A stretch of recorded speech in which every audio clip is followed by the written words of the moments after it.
Hello all, my name is Mark Fermani. I am a senior representative on HLB, and I'm here to introduce Professor Robert Smart, who is presenting a paper that he will be presenting in the Netherlands. So this is a good chance for him to try to get it under that time constraint. Thanks for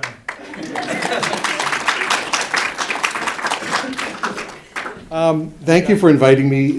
My project is called The Empty Coffin, The Great Irish Famine and the Irish Gothic Tradition. I'll be presenting this in the Netherlands in about 3 weeks, and so I'm going to try it out on you guys first, but I only have 3 minutes. I'll have 45 there. The point of my project is to examine images from the famine era reporting in light of the long tradition of Irish representation in English and European writing.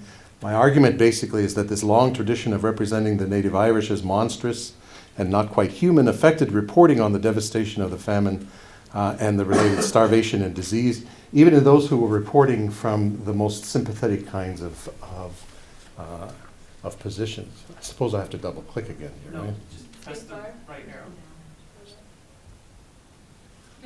There we go.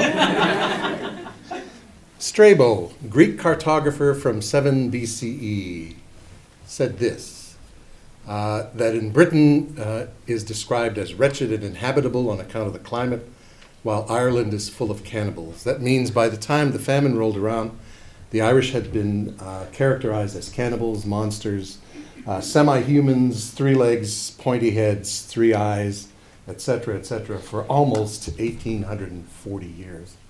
And that kind of reporting, I think, is not without its consequences, because when Ireland became part of the regular sort of routine of visiting and so on by the European travelers, English travelers especially, it was irresistible for those who had visited the shores of Ireland to return to England and report on all kinds of different manifestations of this monstrosity that they had seen. A fellow named Fynes Morrison in 1546 reported that the women had such large breasts they would have to fold them over their shoulders so that they could walk down the various lanes that were there.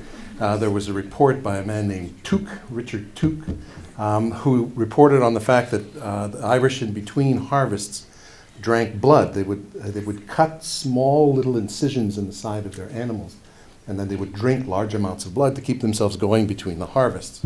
Add to that the Christianization of Ireland in the 10th century, where the heart of the Christian ceremony is the drinking of blood and the eating of flesh. And it's not too hard to see how very quickly this volatile mix became the basis for the Irish Gothic tradition.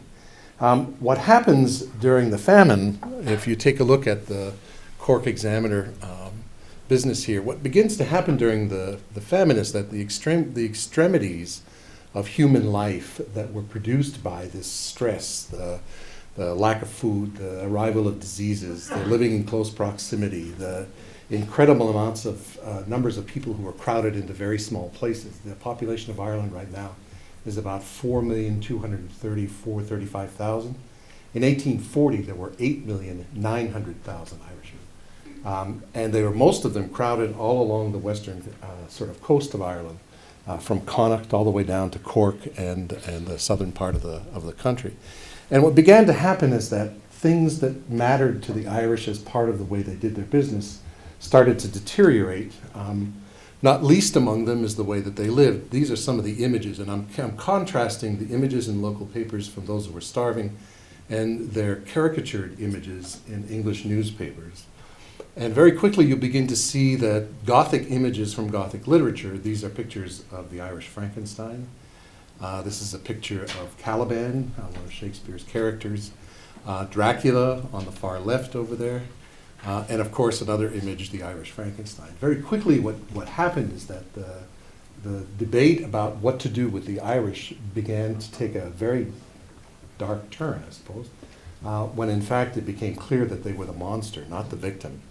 And that's the part that I'm going to have to do in the other 42 minutes when I'm in the Netherlands, so thank you.